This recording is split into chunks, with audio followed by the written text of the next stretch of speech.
नमस्ते दोस्तों, मेरी चैनल पर आपका स्वागत है। आज हम एक बहुत महत्वपूर्ण विषय पर बात करने वाले हैं जो सभी के साथ होती है और वो होती है चिंता और तनाव।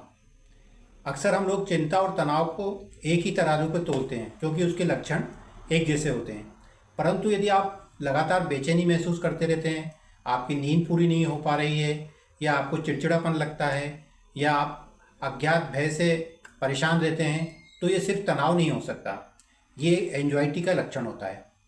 तो पहले हम ये देखते हैं कि तनाव और चिंता में क्या फ़र्क होता है। तनाव एक टेम्परेरी फेज़ होता है जो आपकी लाइफ में आता है, समय समय पर आता है।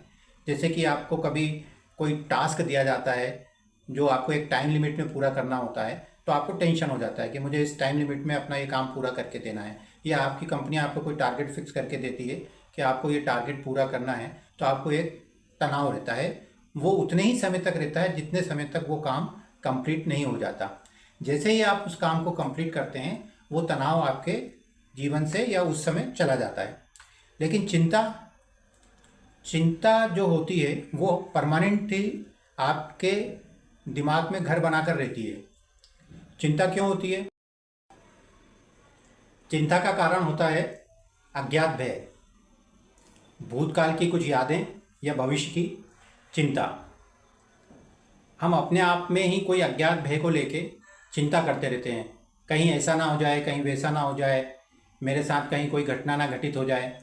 तो ये एक एंजाइटी या चिंता का लक्षण होता है, और हम उस अज्ञात भय को लेके बार बार सोचते हैं।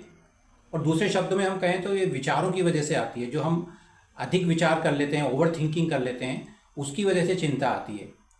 तो दोस्तों, तनाव और चिंता हमने देख लिया, दो एक अलग अलग चीज़ें हैं। अब मैं आपको ये बताता हूँ कि चिंता हम क्यों नहीं करना चाहिए। दोस्तों, मैं खुद भी चिंताग्रस्त व्यक्ति रहा हूँ और अभी भी हूँ। सच्चाई तो यही है कि अभी भी हूँ, कुछ मात्रा में, लेकिन पहले 100% था।